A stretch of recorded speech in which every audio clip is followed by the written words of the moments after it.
Hello there, family. Today on the Infinite Energy podcast, we are covering the energy of succession. Going for a little bit more of a specific topic, but this is one we've had a lot of experience with. We have actually gone through 2 successions in our family business. One was a mess and one was a success, and we're going to share both of them with you and more here on today's episode. Stay tuned. Hi, we're sisters Kay and Shi, and we're the hosts of the Infinite Energy podcast. We believe that everyone has the power to live a more energized, optimistic, and fulfilling life. In every episode, we share tips and techniques for harnessing your own power and creating the life you deserve. Get ready to ignite and discover the limitless power of infinite energy.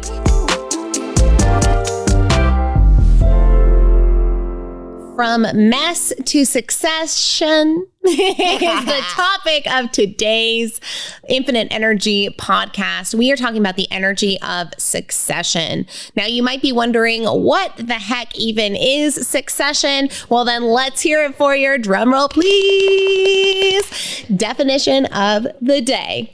Succession definition here for you is the action of process of inheriting a title, office, or property. The action or process of inheriting a title, office, or property. In other words, when a job gets passed from one person to the next, that is the succession. Now, I almost think that succession happens in a way more places in life than we even anticipate, right? Succession happens when a child finally moves out for the first time, right? The role of caretaker in their life is going from the parent onto the kid. When you have a child, you are taking the succession mantle from your parents. They are turning into grandparents and you turn into the parent. There's succession in jobs. There's succession when we come into transitions in life. Even with going from one relationship to the next can be thought of as a type of succession. So the energy of succession is really present in a lot of different areas of our life. Right, that advancement piece. And within, as you were talking about kids, Kay, I couldn't help but think about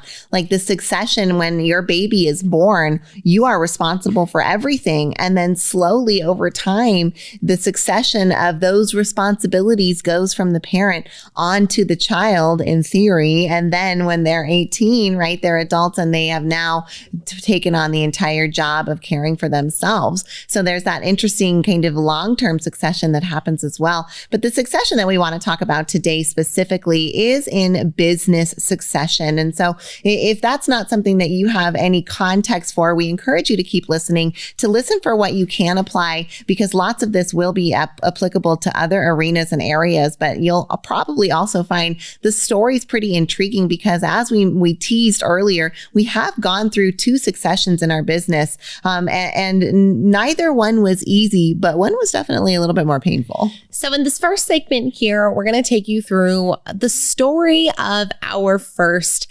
succession. Now, as many of you know, Shyla and I were 10 and 17 when our parents bet it all to buy a failing breakfast restaurant. And overnight, we became instantly a succession plan. Right? Yeah. Literally overnight, we became someone's succession plan as our parents saw the potential for being able to hand a business that they built off to their kids. So now here we are, 30 and 37, 20 years later, and that business did succeed through the hands of our parents into our hands. And that transition was very long, some of it organic, some of it a little bit manufactured, all of it very close and intimate. As we succeed, the plan went from passing the mantle of ultimate leadership, executive leadership in our organization from our mom, Missy, to me, Shyla. And that process took several years. We didn't read a book. We didn't engage a coach. We didn't ask a consultant. We didn't read a blog. We didn't look at the statistics. We did nothing except blindly move forward. And luckily, we have a positive, strong familial relationship. We have a positive, strong, growing business, and we survived it, but it was rocky. There were moments of intimate tension. There was family fights and feuding. There was confusion within the company of whose direction was right. And there was this very long, drawn out process of this baton pass that ultimately ended with me firing mom. Ooh, now that's a headliner for the ages. Yes, Shyla fired our mom, but it was a long time of wrestling through this power dynamic. And just to give everybody an idea, our mom and Shyla decided during their succession to go through a period of time that they called partner training.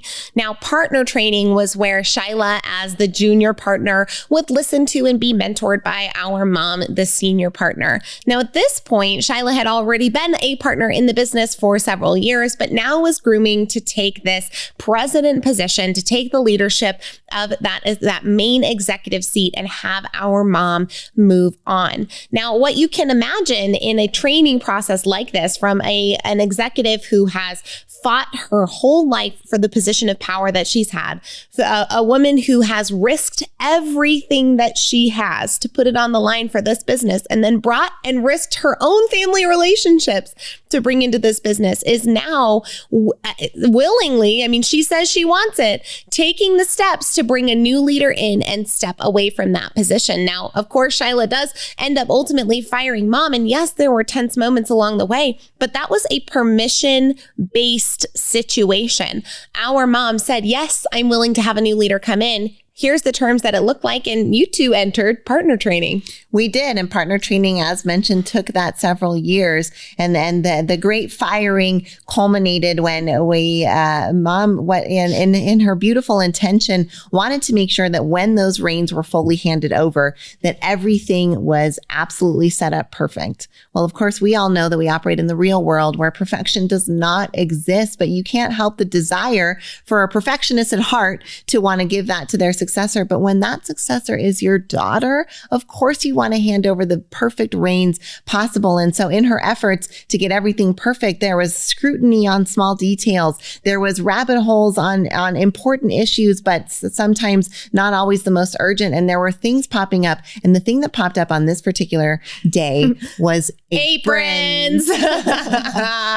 Mom asked, what is the apron policy? Are people leaving with aprons? This is a place where we're losing dollars and revenues walking out the door. And how do we even know how many aprons we have? These are all relevant questions for a leader to ask and important issues for a restaurant owner to be aware of.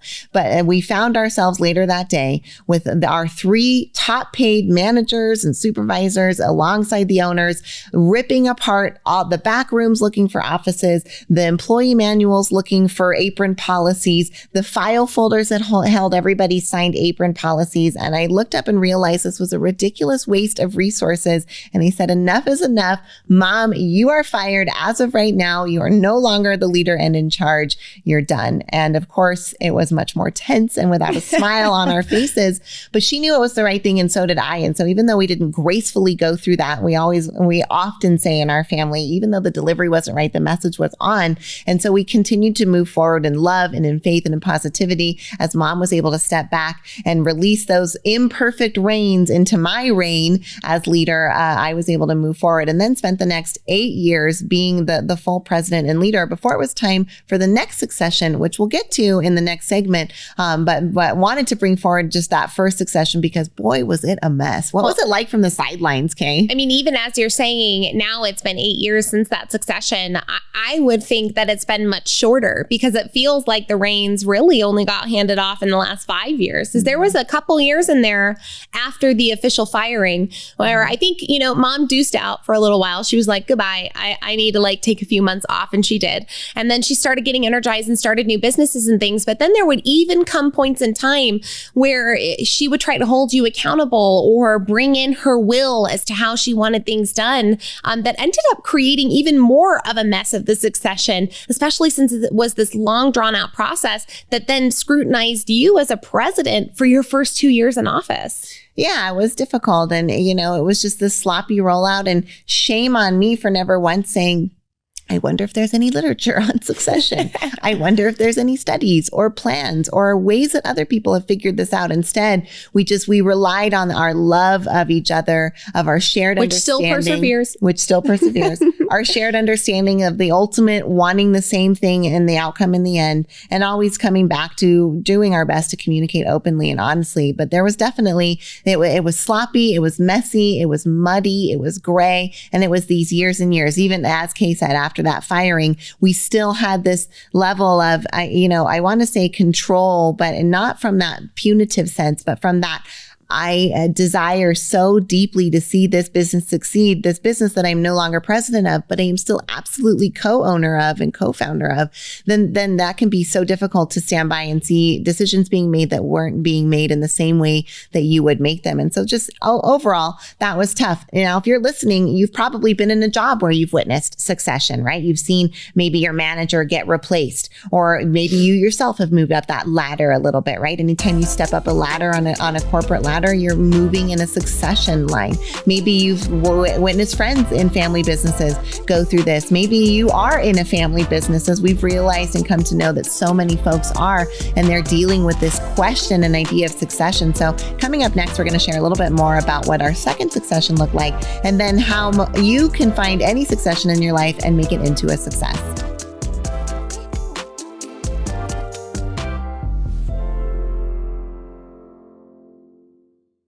Hey family, we're back after a wonderful 31-day break. We've missed all of you so much, but we had a lot of fun and we created some cool things along the way. Social media detox has been one of the most beneficial self-care exercises that we've found, and we encourage you to try it out too. We've created more space in our life, more time with our family, and more freedom to do things that are meaningful to us. Now we're back for the month of February, but we'll be off again for the month of March. And if a social media detox maybe interests you, we invite you to join us. Head over to kayandshi.com/control the scroll, and we'd love to have you on the way. In the meantime, we're back and we can't wait to connect with you today.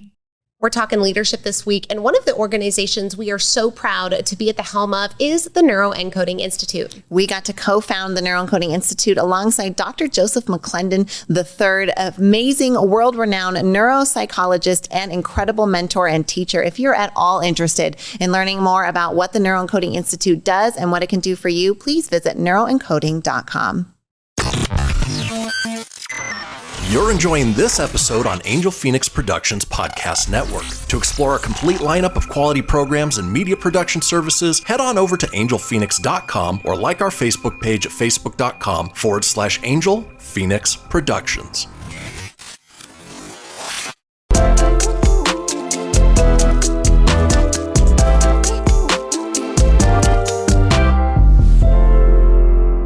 So the succession that was a mess turned out to be a 4 or 5 year process that had the kind of this 3 years on the front end, this 2 years on the back end.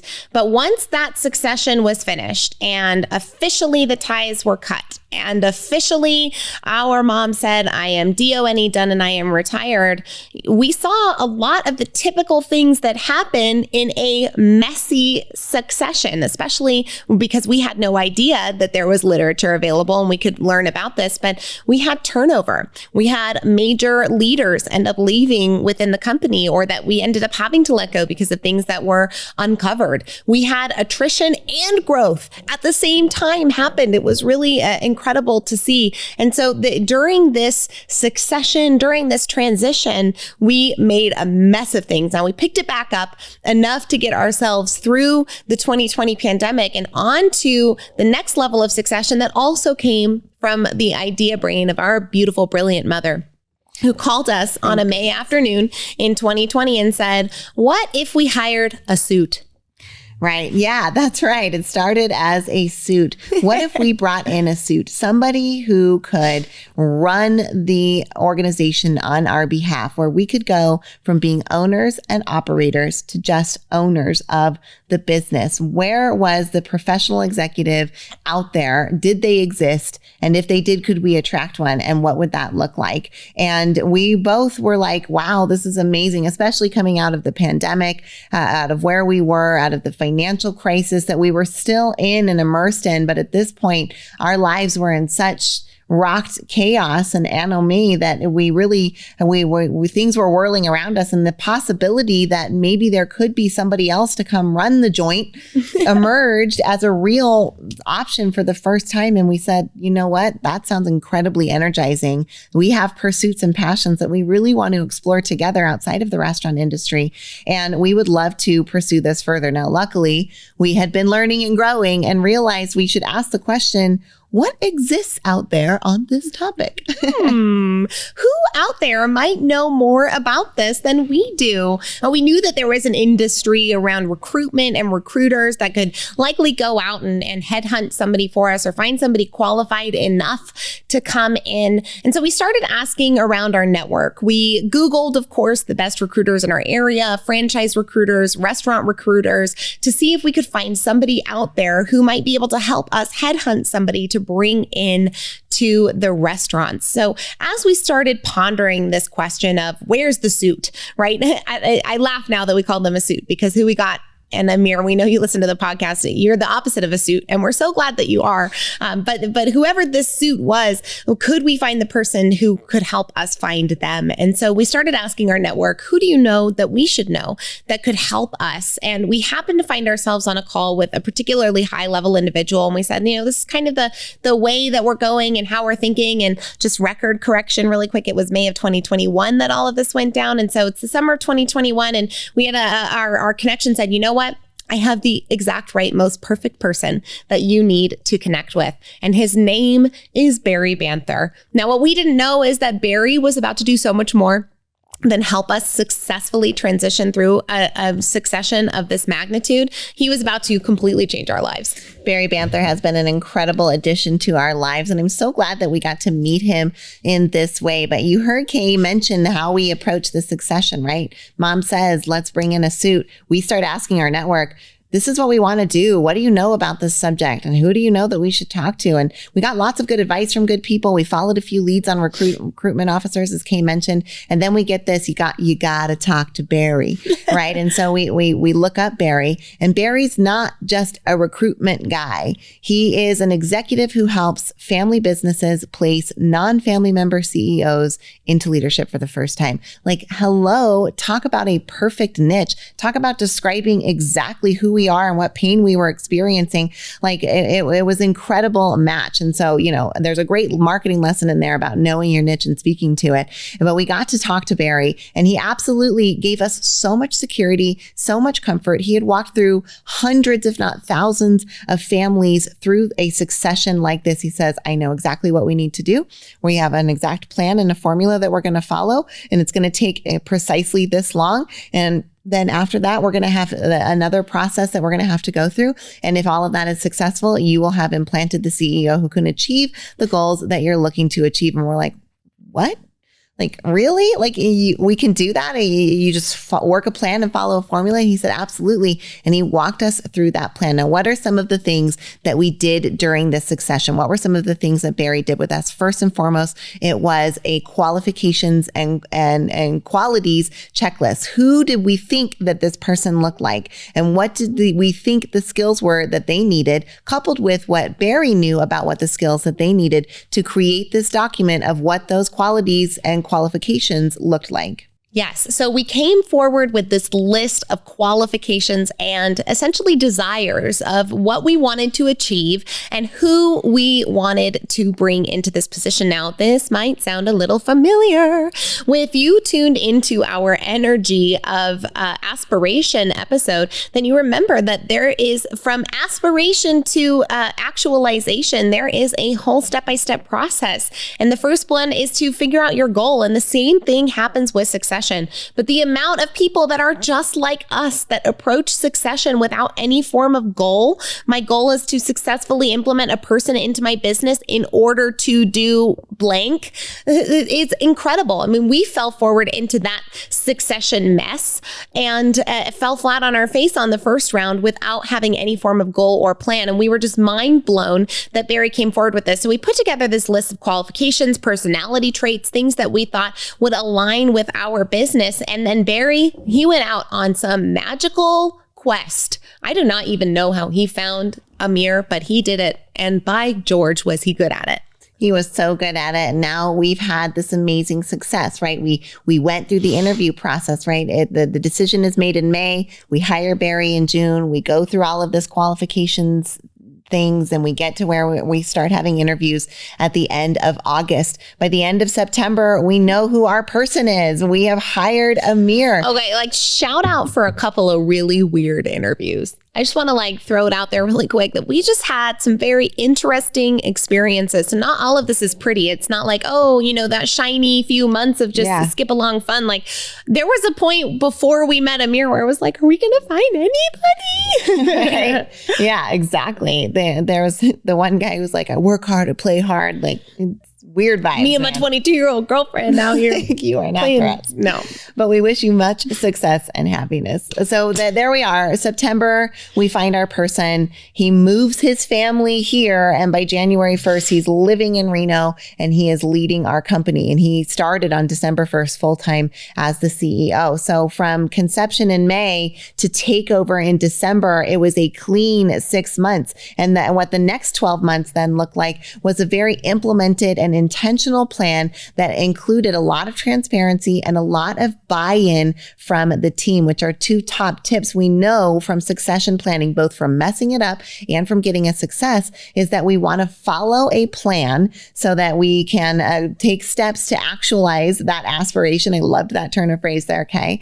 Then we identified that leader, right? And sometimes this is done internally. Oftentimes it's done with a partner or a consultant like we did with Barry, identified that leader. And then we did effective communication to get everyone to buy in, both during the process and afterwards as Amir came on and gelled into our team. So 3 very important steps in the succession plan that help it be a success and be a lot cleaner than that messy, sloppy few years that we experienced off first. One of the things that we did in the transition with Amir and Shyla that you and I did when we first started partnering together in our entrepreneurial ventures, that if we could go back in time and redo in our very first mess of a succession, is that we set clear expectations for how everybody desired to be communicated with, what communication styles worked, how they like to be talked to. We did, at least for the succession with Amir, we did our DISC profile review. We learned how to communicate with each other before engaging in the very daunting task of succession.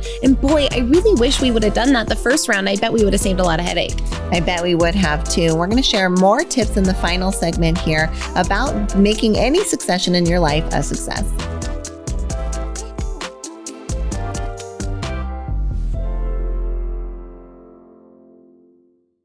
One of our proudest business accomplishments is what we've been able to do with Squeeze In franchising.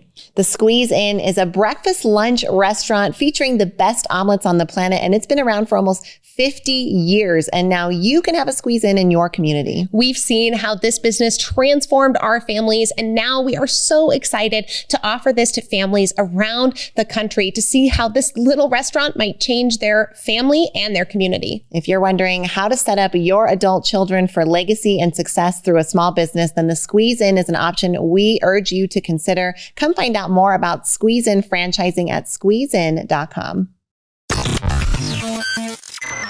You're enjoying this episode on Angel Phoenix Productions Podcast Network. To explore a complete lineup of quality programs and media production services, head on over to angelphoenix.com or like our Facebook page at facebook.com/Angel Phoenix Productions.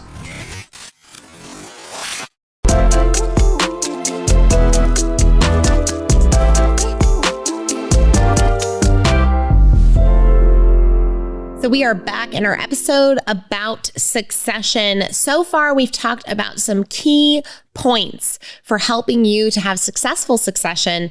First, we had avoiding costly disruptions with that effective planning. Remember, planning for the actualization of the succession and also planning around everyone's communication needs based off of their personality styles. This is a really helpful thing that can help you save time and money. The next point that we've covered is identifying and developing leaders to succeed. Now, even in the family environment, this is important. You've got to help develop those leaders to succeed, or else we end up with someone like that Prince Albert syndrome, right? Where somebody comes in, they're not prepared for the role and end up abdicating the throne.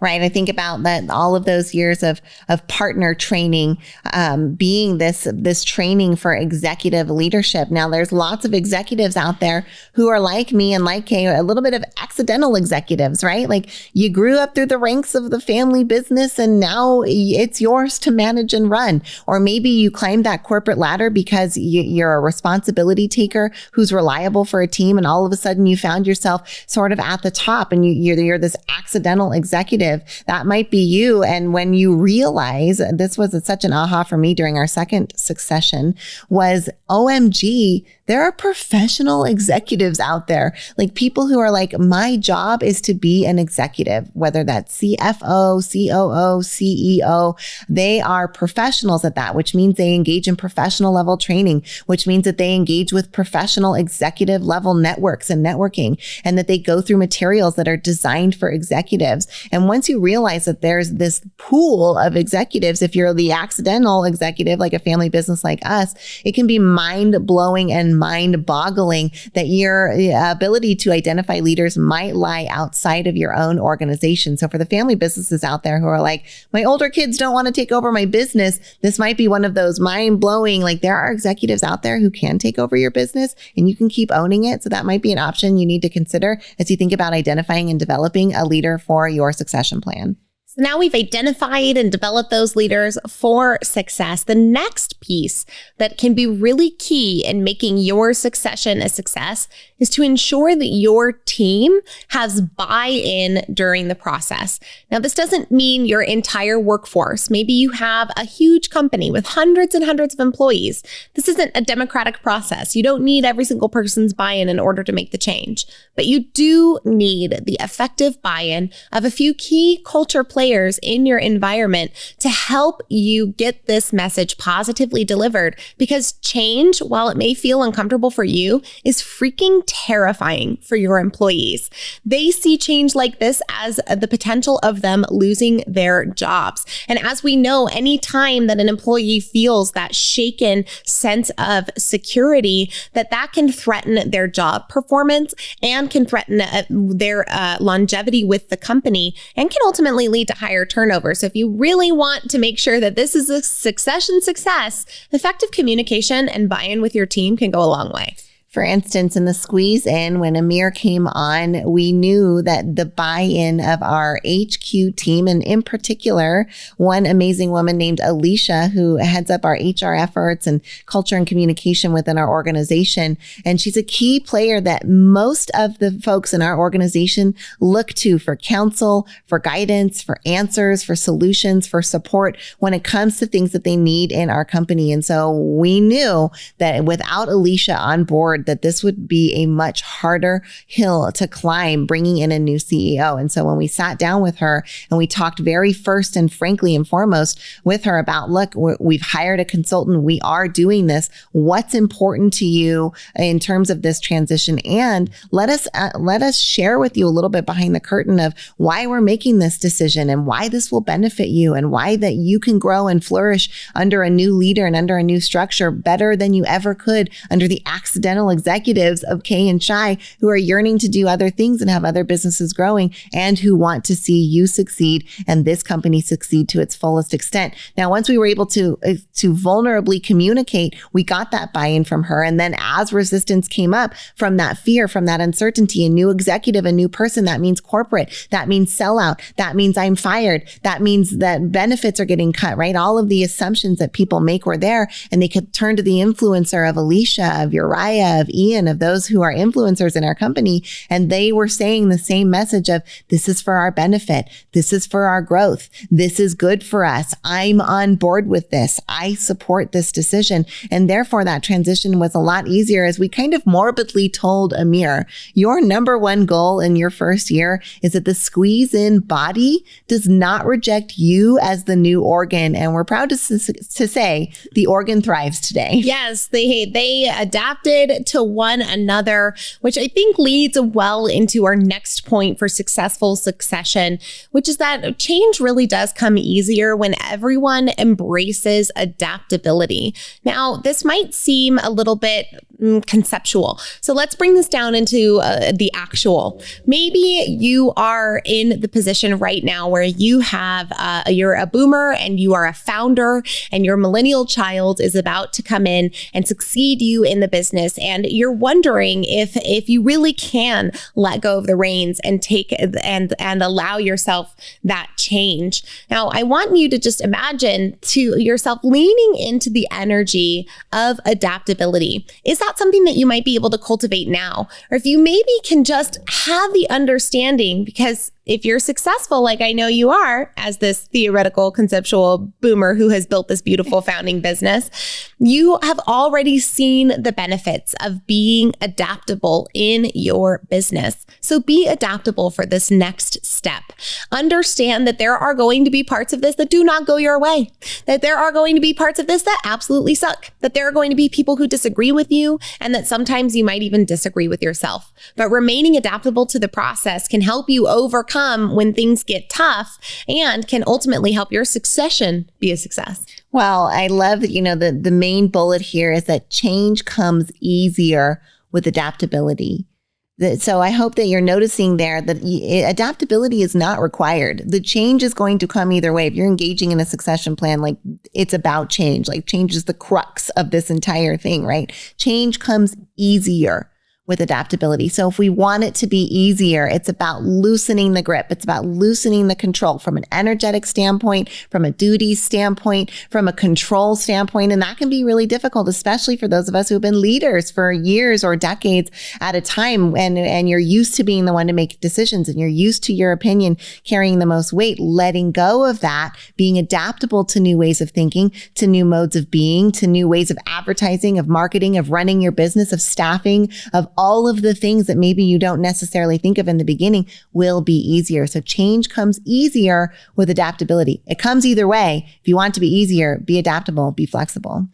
The next thing that we have for you in helping to create a successful succession is to ensure that you have strong culture already present within your business. If you don't have strong culture already present within your business, use the succession change as an opportunity to bring in espoused values and a mission that you can start dictating the culture that your business is going to provide and project. Now, you might be saying, we already have a mission and values, but nobody adheres to that. Our culture isn't very strong. What do we do? Strengthen your culture now. Put in the tough work. It might only take a couple of quarters to start to see the effects. Now, of course, culture gets built interaction by interaction, day after day, year over year. But you can make big shifts in your culture and help your people to become more adaptable and ultimately more flexible, so that they flex into this change alongside you, so that they loosen the grip of their control and allow this to happen. And protecting that culture can be so important. So make sure you've got strong culture. If you haven't identified any parameters around your culture yet for your business, either use the incoming CEO as the opportunity to do just that, or if you have identified those things and they've weakened over time in effectiveness with your organization, this might be a good time to either renew them or to start focusing on the culture of your organization prior to the announcement of your succession plan. I love this idea that if a successful transition or succession plan is your outcome,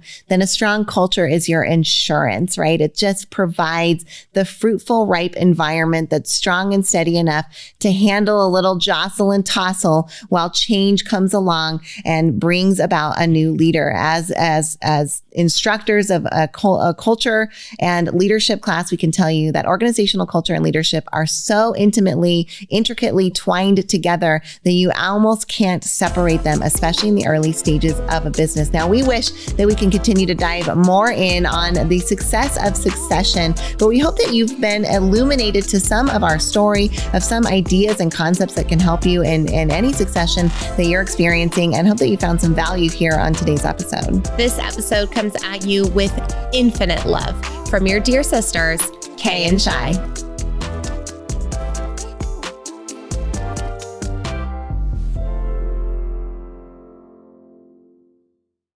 This podcast was a production of Angel Phoenix Productions.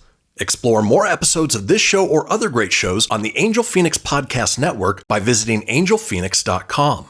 The views expressed in this show do not necessarily represent those of Angel Phoenix Productions or its advertisers and may contain language that's unsuitable for younger listeners.